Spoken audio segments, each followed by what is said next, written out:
चंदनपुर गांव। एक ओर कच्ची पगडंडी पर बना माधव का छोटा सा मिट्टी का घर, दूसरी ओर ऊंचे टीले पर स्थित रघुनाथ की अभेद्य हवेली। चंदनपुर में प्रकृति ने अपनी सुंदरता खुले हाथों से लुटाई थी।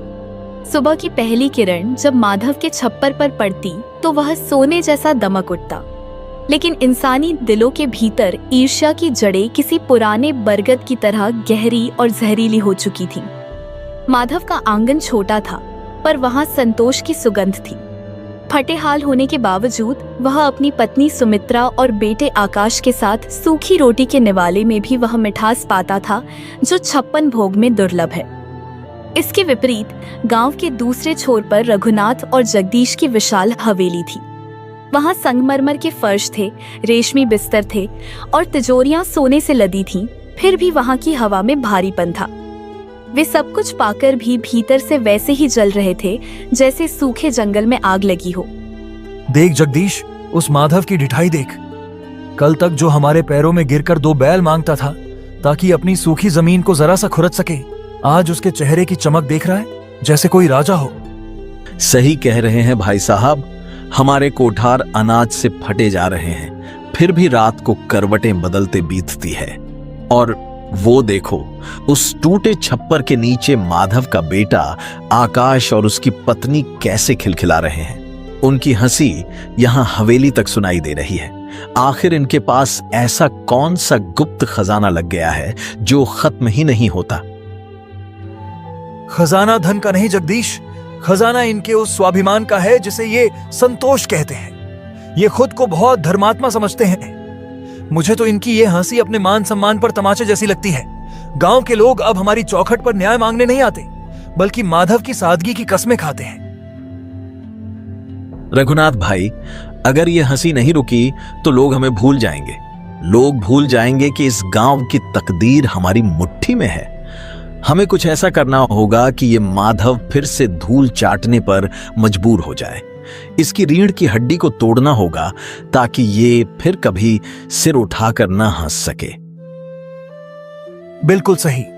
जब तक ये लाचार होकर हमारे खूंटे पर बंधे बैलों की विनती करने दोबारा यहां नहीं आएगा, तब तक मेरे कलेजे की जलन शांत नहीं होगी। इसकी किस्मत को मिट्टी में मिलाना ही अब मेरा लक्ष्य है। रात गहरी हो चली थी, पर हवेली में जल रही ईर्ष्या की आग बुझने का नाम नहीं ले रही थी। षड्यंत्र का पहला बीज बोया जा चुका था। माधव आज जब पंचायत से लौटा था तो उसके कंधे झुके हुए नहीं थे, पर आंखों में एक अजीब सी नमी थी। जगदीश ने भरी सभा में उसकी गरीबी का जो मजाक उड़ाया था, वह तीर की तरह उसके कलेजे में धंस गया था। स्वामी, आखिर कब तक? आज जो जगदीश भाई ने भरी सभा में कहा, क्या वो एक इंसान को शोभा देता है? पूरा गांव देख रहा था जब उन्होंने अट्टहास करते हुए कहा कि जिसके पास अपनी जमीन जोतने के लिए 2 बैल नहीं, उसे किसान कहलाने का हक नहीं। वह तो बस धरती पर बोझ है। क्या हम उनके गुलाम हैं जो हर बात पर उनकी हवेली की ओर ताकें? बापू, अब पानी सिर से ऊपर निकल चुका है। उनकी कड़वी बातें अब कानों में पिघले हुए शीशे की तरह उतरती हैं। वे हमारी गरीबी का नहीं, हमारे धैर्य का मजाक उड़ा रहे हैं। कल जब मैं राह से गुजर रहा था तो रघुनाथ काका ने हंसकर कहा कि बिना बैलों के खेती करना वैसा ही है जैसे बिना पैरों के दौड़ना। बापू, क्या हम इतने लाचार हैं? पुत्र, स्वाभिमान की रक्षा के लिए कभी कभी चुप रहना पड़ता है, पर कायरता अधर्म है। उनकी हवेली के अनाज में अहंकार की गंध है और हमारी सूखी रोटी में संतोष की मिठास। लेकिन आज उन्होंने हमारे अस्तित्व पर चोट की है। बापू, मैंने तय कर लिया है। मैं कल ही शहर जाऊंगा। दिन में मजदूरी करूंगा और रात को पहरेदारी, पर खाली हाथ नहीं लौटूंगा। हम उनके खूंटे पर बंधे बैलों की तरफ अब नजर उठाकर भी नहीं देखेंगे। हमें अपने खुद के बैल लाने ही होंगे, चाहे इसके लिए मुझे अपना खून ही क्यों न जलाना पड़े। नहीं पुत्र, तुझे कहीं दूर जाने की जरूरत नहीं। तेरी आंखों में जो ये स्वाभिमान की आग है, वही हमारी तकदीर का नया पन्ना लिखेगी। मैंने एक फैसला किया है। तो मित्रा, वो जो संदूक में हमारी पुश्तैनी जमीन के कागज रखे हैं, उन्हें निकाल ला। मैंने तय किया है कि साहूकार के पास अपनी थोड़ी सी जमीन गिरवी रखूंगा। जमीन? पर स्वामी, वह तो हमारी आखिरी निशानी है। जमीन कागज के टुकड़ों से नहीं, किसान के पसीने और बैलों की जोड़ी से महकती है। 50,000 रुपए का इंतजाम हो जाएगा। हम हाट जाएंगे और सबसे बलिष्ठ बैल लाएंगे। हम अपनी किस्मत अब दूसरों की खैरात से नहीं, बल्कि अपने स्वाभिमान के हलों से लिखेंगे। कल जब सूरज उगेगा तो वह चंदनपुर में माधव की लाचारी का नहीं, बल्कि उसके पुरुषार्थ का गवाह बनेगा। आकाश की मुट्ठियां भिंच गईं और सुमित्रा की आंखों में डर के बजाय एक उम्मीद की चमक कौंध गई। उस रात माधव के घर में भूख तो थी, पर पराजय का भाव नहीं था। चंदनपुर के मुख्य मार्ग पर धूल का गुबार उठा और साथ ही सुनाई दी बैलों के गले में बंधी घंटियों की सुरीली छन छन। माधव हाट से लौट रहा था। उसके साथ 2 ऐसे बैल थे जिन्हें देखकर पूरे गांव की आंखें फटी की फटी रह गईं। वे श्वेत वर्ण के ऊंचे डील डॉल वाले और बलिष्ठ कंधों वाले बैल थे, वीरू और शेरा। अरे ठहर माधव, जरा हम भी तो देखें ये कौन से एरावत खरीद लाया है। क्या तू पूरी तरह पागल हो गया है? सुना है 50,000 रुपए इन 2 बेजुबान जानवरों पर लुटा दिए। अरे मूर्ख, इतना पैसा तो बड़े बड़े जमींदार भी सोच समझकर खर्च करते हैं। तू तो पूरी तरह लुट गया। भाई साहब, जरा इनके पैर तो देखिए। देख जगदीश, ये तो अभी से कांप रहे हैं। माधव, व्यापारी ने तुझे ठग लिया है। ये नस्ली नहीं, नकली बैल हैं। इनके जोड़ों में दर्द है। ये भारी हल क्या खाक खींचेंगे। और इनकी आंखों की ये लाली देख, यह कोई तेज नहीं बल्कि रतौंधी की निशानी है। 2 दिन की धूप लगेगी और ये अंधे होकर खूंटे से टकराने लगेंगे। माधव, तू सीधा है पर महामूर्ख भी है। ये बैल 2 दिन खेत में जुताई करेंगे और तीसरे दिन मिट्टी हो जाएंगे। तेरे 50,000 रुपए भी डूबेंगे और जो पुरखों की जमीन गिरवी रखी है वो भी साहूकार के बही खाते में हमेशा के लिए दफन हो जाएगी। रघुनाथ भैया, ये जानवर नहीं, मेरे परिवार के सदस्य हैं। मैंने इन्हें अपनी मेहनत की उम्मीदों से खरीदा है, ठगा नहीं गया हूँ। काका, अपनी तरस की पोटली अपने पास रखिए और अपनी नजर जरा साफ कीजिए। ये बैल नहीं, हमारे स्वाभिमान की गूंज है।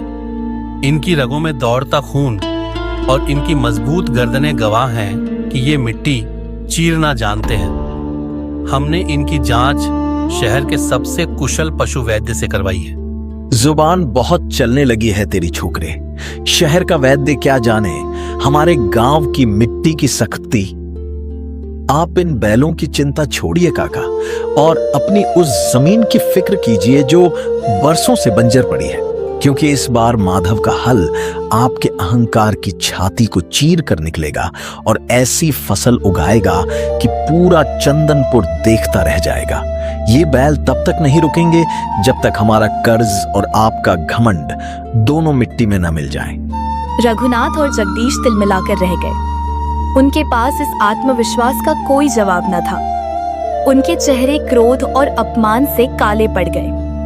जैसे ही माधव और आकाश आगे बढ़े, रघुनाथ ने दांत पीसते हुए जगदीश के कान में फुसफुसाया, देख लिया जगदीश, इनकी हंसी अब बर्दाश्त के बाहर है।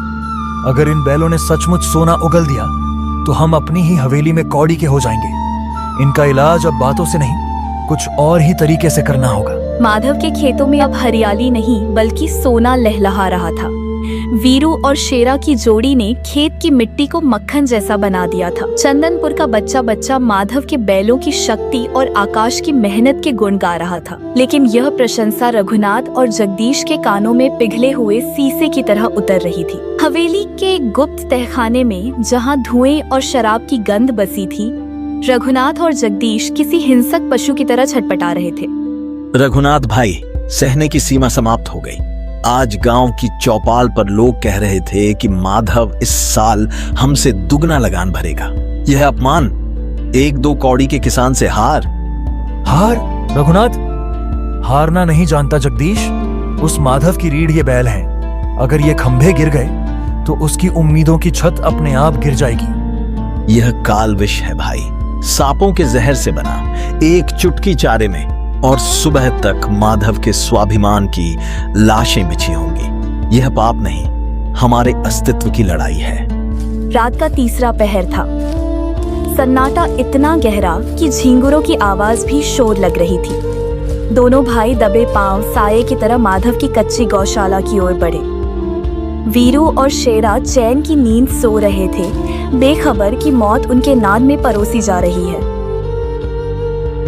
जल्दी कर जगदीश, कहीं माधव की नींद न खुल जाए। सोने दो उसे।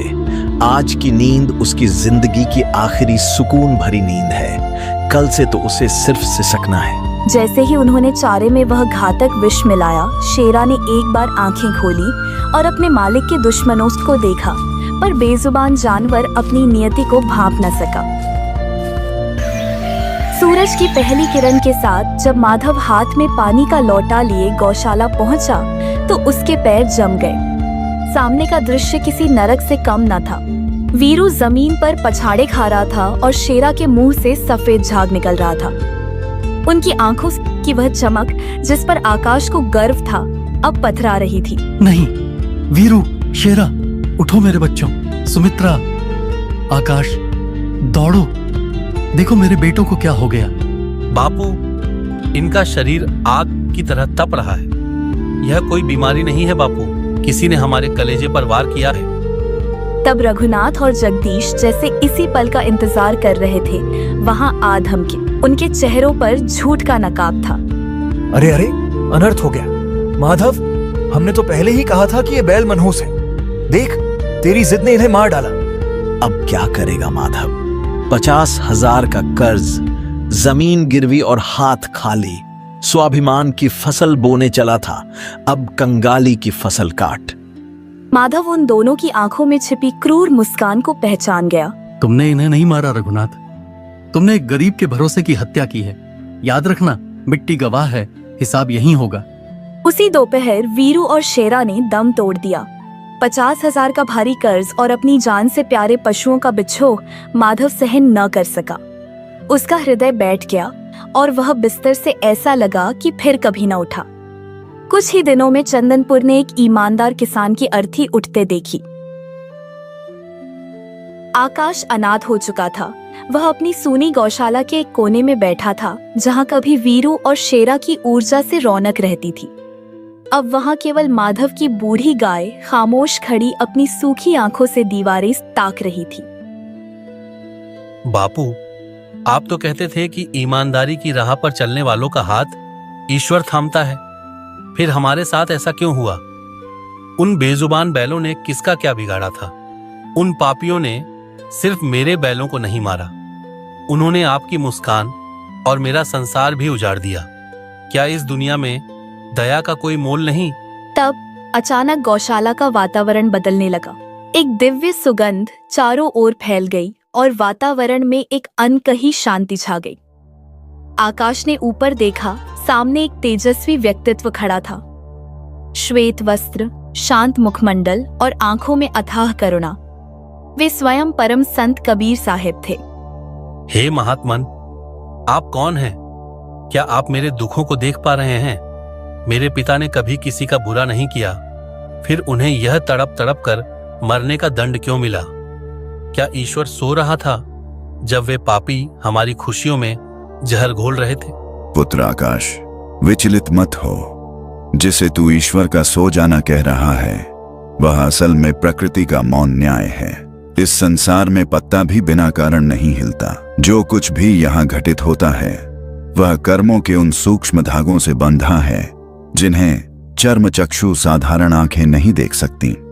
जिसे तू आज अंत समझकर विलाप कर रहा है, वह केवल एक नए अध्याय का आरंभ है। पर साहेब, न्याय कहाँ हुआ? वे पापी रघुनाथ और जगदीश भी बीमारी से तड़पकर मर गए और मेरे निर्दोष पिता भी चले गए। हिसाब तो बराबर नहीं हुआ। उन्होंने तो जीते जी ऐश की और मेरे पिता ने केवल दुख सहा। धैर्य रख पुत्र, हिसाब की बही अभी बंद नहीं हुई है। काल का चक्र बहुत बड़ा है। वे पापी शरीर छोड़कर मुक्त नहीं हुए हैं, वे केवल अपना चोला बदल रहे हैं। इसी खूंटे पर, इसी मिट्टी में उन्हें वापस लौटना होगा।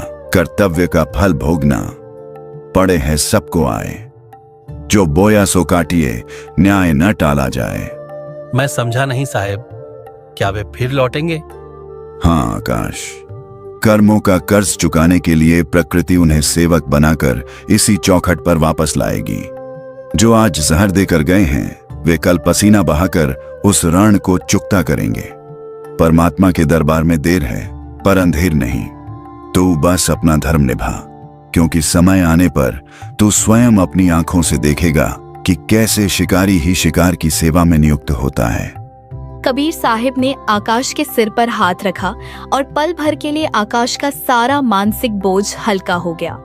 उसे ऐसा महसूस हुआ जैसे उसके भीतर प्रतिशोध की अग्नि शांत होकर धैर्य में बदल गई हो। 1 वर्ष बीत चुका था। आकाश के जीवन में अभाव तो था, पर उसने अपने पिता के संस्कारों को नहीं छोड़ा था। 1 वर्षा ऋतु की ढलती रात में उसी गौशाला में उस बूढ़ी गाय ने 2 जुड़वा बछड़ों को जन्म दिया। जैसे ही भोर की पहली किरण फूटी, आकाश गौशाला पहुंचा। उसकी आंखें फटी की फटी रह गईं। वे दोनों बछड़े साधारण नहीं थे।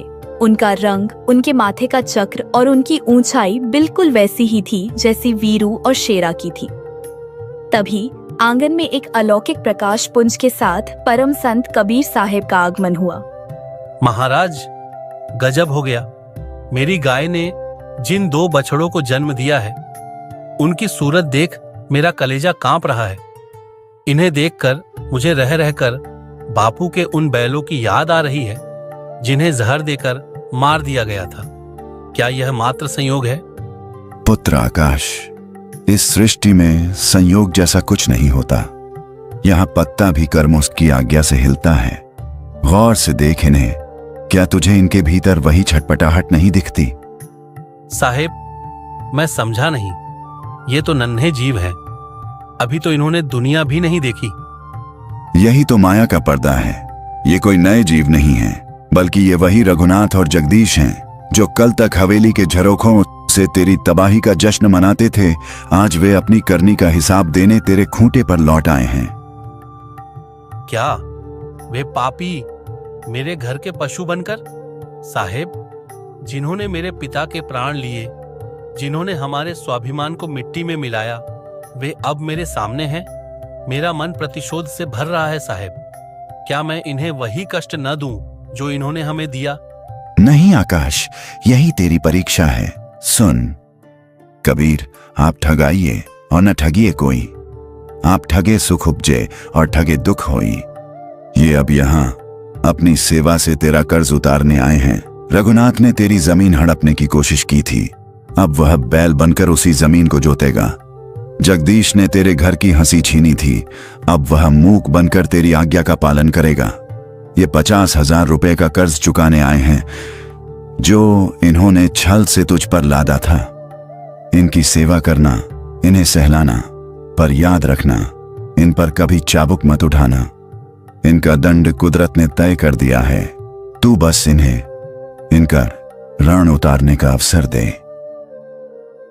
समय बीतता गया। वे दोनों बैल अब बूढ़े होने लगे थे, लेकिन उनके भीतर एक अजीब सी तड़प थी। वे दिन रात आकाश के खेतों में हल चलाते, जैसे वे अपनी हड्डियों को गलाकर कोई पुराना कर्ज उतारना चाहते हों। वे इतने वफादार थे कि आकाश की एक धीमी सी पुकार पर भी वे कांपते हुए पैरों से दौड़ पड़ते। एक दिन जेठ की तपती दोपहरी थी। लू चल रही थी, लेकिन दोनों बैल बिना रुके हल खींच रहे थे। आकाश थककर पास के नीम के पेड़ के नीचे सुस्ताने लगा और उसकी आंख लग गई। तभी उस वीरान रास्ते से सफेद वस्त्रों में लिपटे अलौकिक आभा वाले परम संत कबीर साहिब गुजरे। जैसे ही साहिब की दिव्य दृष्टि उन बैलों पर पड़ी, समय जैसे रुक गया। साहिब की करुणा भरी नजरों ने उनके पशु मस्तिष्क के सोए हुए पर्दों को हटा दिया। परमात्मा की कृपा से अचानक उन दोनों बैलों को अपने पूर्व जन्म के सारे दृश्य किसी चलचित्र की तरह दिखाई देने लगे।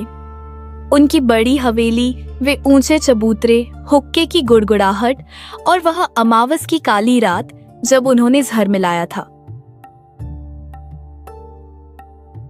हे विधाता, यह कैसी माया है? यह मैं क्या देख रहा हूं? ये खुर, ये सींग और यह भारी जुआ। क्या यह वही रघुनाथ है जो मखमल के बिस्तरों पर सोता था?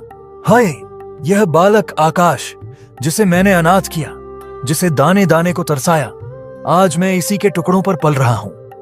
यह हल का बोझ मेरे कंधों पर नहीं, बल्कि मेरे उन पापों का पहाड़ है जो मैंने माधव के साथ किए थे। मिट्टी का कर्ज तो मिट्टी चुका रही है, पर इस आत्मा की जलन का क्या होगा?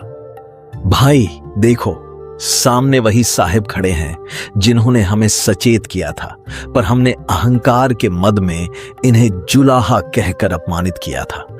आज हम पशु बनकर बोल भी नहीं सकते।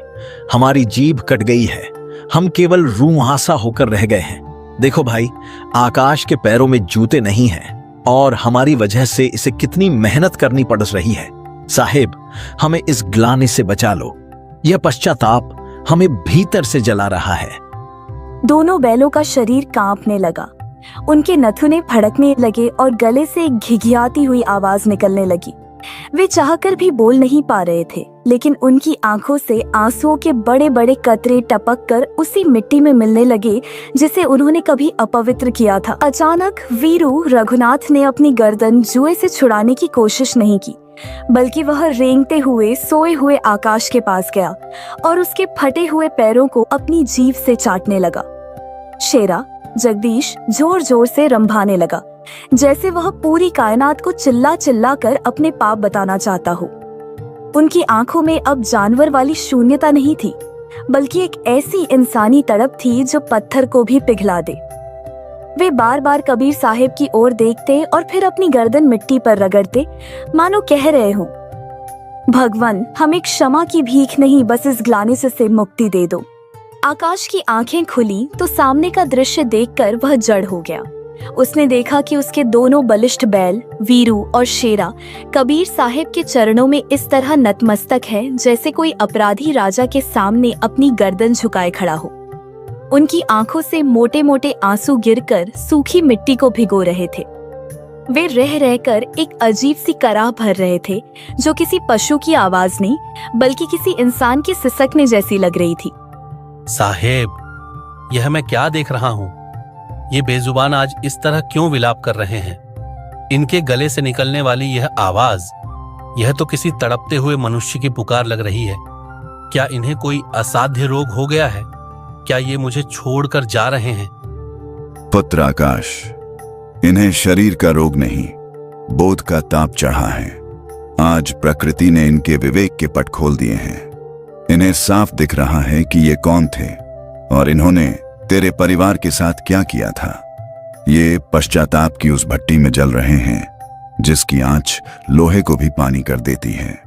देख इन्हें, ये तुझसे और इस ब्रह्मांड के रचयिता से अपने उन काले कर्मों की भीख मांग रहे हैं जो इन्होंने हवेली के अहंकार में किए थे। तो क्या ये सचमुच वही रघुनाथ और जगदीश काका है? साहिब, इनकी आंखों में जो याचना है वह मेरा कलेजा चीर रही है। 7 सालों तक इन्होंने बिना थके बिना रुके मेरे खेतों में अपना रक्त और पसीना एक किया है। झाड़े की रातों में ठिठुरे हैं और जेठ की दोपहरी में तपते हुए हल खींचा है। साहेब, यदि इन्होंने अपराध किया था तो उसकी सजा भी तो पूरी पाली। साहेब, मैं इन्हें पूरे मन से माफ करता हूं। इन्होंने मेरे पिता के 50,000 रुपयों का कर्ज अपनी देह गलाकर चुका दिया है। इन्होंने मेरे अनाथपन का प्रायश्चित अपनी सेवा से कर दिया है। अब इन्हें इस भारी शरीर और इस पशु योनि के कष्ट से मुक्त कर दीजिए। मैं अपने शत्रुओं को इस हाल में अब और नहीं देख सकता। कबीर साहिब के मुखमंडल पर एक अलौकिक तेज चमक उठा। उन्होंने अपना दाहिना हाथ हवा में उठाया। अचानक आसमान का रंग बदलने लगा और एक ठंडी सुखद बयार बहने लगी। हे जीवों, सुनो, कर्म की अदालत बड़ी कठोर है, पर शब्द की सत्ता उससे भी ऊपर है। तुमने अज्ञानवश ईर्ष्या का जहर बोया था, जिसे तुमने स्वयं ही काटकर साफ किया है। आज आकाश की निस्वार्थ क्षमा और तुम्हारे इन सच्चे अश्रुओं ने तुम्हारे मोक्ष का मार्ग प्रशस्त कर दिया है। मैं तुम्हें इस 84 लाख के भंवर और इस पशु चोले से सदा के लिए आजाद करूंगा। जाओ, तुम्हें मनुष्य जन्म मिलेगा और तब तुम मुझसे दीक्षा लेकर भक्ति करना। साहिब ने जैसे ही यह कहा, एक चमत्कार हुआ। बैलों के शरीर से एक सुनहरी आभा निकली। उनके शरीर की अकड़न खत्म हो गई और वे धीरे से धरती पर ऐसे लेट गए जैसे कोई गहरी नींद में सो रहा हो। उनके मुख पर अब वह पीड़ा नहीं थी, बल्कि एक असीम शांति थी। हाँ आकाश, वे बंधन काट दिए गए। अब वे न बैल हैं न शत्रु, वे केवल आत्माएं हैं जो अपने गंतव्य की ओर प्रस्थान कर चुकी हैं। आज चंदनपुर की मिट्टी से ईर्ष्या का एक पुराना हिसाब चुकता हुआ। आकाश अपनी फटी आंखों से उस दृश्य को देख रहा था जो किसी स्वप्न जैसा लग रहा था। दोपहर की सुनहरी धूप अचानक एक अलौकिक दूधिया रोशनी में बदल गई थी। कबीर साहब के हाथ उठाते ही पूरा वातावरण एक अज्ञात शांति से भर गया। पुत्र आकाश, सृष्टि का विधान अडिग है। यहाँ एक तिनका भी बिना कारण नहीं हिलता। इन दोनों ने मद में आकर तेरे पिता की खुशियां छीनी थीं, इसलिए इन्हें उसी चौखट पर पशु बनकर पहरा देना पड़ा। इन्होंने अपने पसीने से उस 50,000 की पाई चुकाई और अपनी आंखों के आंसुओं से तेरे पिता के अपमान का कर्ज धोया। याद रख, कबीर मानस जन्म दुर्लभ है, होए न दूसरी बार। पक्का फल जो गिर पड़ा, बहुरी न लागे डार। इन्होंने मनुष्य जन्म गंवाया था, पर तेरी क्षमा और मेरी शरण ने इन्हें पुनर्जन्म के चक्र से बचा लिया। आकाश ने उन दोनों बैलों का अंतिम संस्कार पूरे सम्मान के साथ उसी खेत की मेड़ पर किया जहां कभी उसके पिता माधव की राख बिखरी थी। गांव के लोग हैरान थे कि आकाश उन पशुओं के लिए क्यों रो रहा है जिन्होंने उसे समृद्ध बनाया था, लेकिन आकाश के पास वह रहस्य था जो दुनिया की समझ से परे था। यह कहानी केवल एक बदले की कहानी नहीं है, बल्कि कर्म और कृपा के मिलन की गाथा है। कर्म का फल। कोई भी व्यक्ति अपने कर्मों के फल से बच नहीं सकता, चाहे वह महल में रहे या झोपड़ी में। क्षमा की शक्ति। आकाश की क्षमा ने उन आत्माओं के लिए मोक्ष का द्वार खोला। सद्गुरु की महिमा। जब पाप का घड़ा भर जाता है और पश्चाताप की अग्नि जलती है, तब केवल पूर्ण परमात्मा कबीर साहब ही जीव को शब्द के माध्यम से 84 लाख योनियों के जाल से काट सकते हैं। चंदनपुर में अब ईर्ष्या की आग ठंडी पड़ चुकी थी। माधव की वह छोटी सी जमीन अब एक पवित्र तीर्थ बन गई थी, जहां लोग यह सीखने आते थे कि साहब के दरबार में न्याय देर से हो सकता है, पर अंधेर नहीं।